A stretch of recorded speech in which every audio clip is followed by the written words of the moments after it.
i7 ગુજરાતનો અવાજ। નમસ્કાર દર્શક મિત્રો, i7 ન્યૂઝ ગુજરાતીની સાથે હું છું આપની સાથે પાયલ બામભણિયા। તો જોઈએ આજના મહત્વના સમાચાર।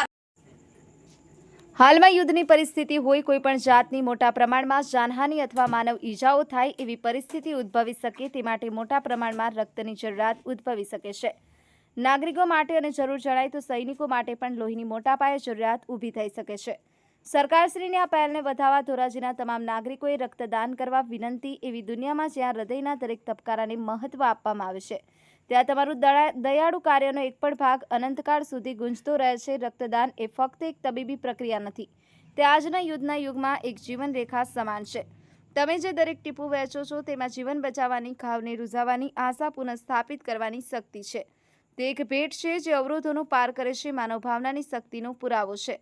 આ ઉમદા કાર્યમાં અમારી સાથે જોડાવો। આજે કોઈના સ્મિતનું કારણ બનો, પરિવાર સંપૂર્ણ રહેવાનું કારણ બનો, જીવન બચાવવાનું કારણ બનો। બચાવવામાં આવેલ જીવન એ વારસો છે જે બનાવવામાં આવ્યો છે। હીરો બનો, રક્તદાન કરો। તમે એક જીવન બચાવ્યું છે તે જાણવાથી મોટો આનંદ કોઈ નથી।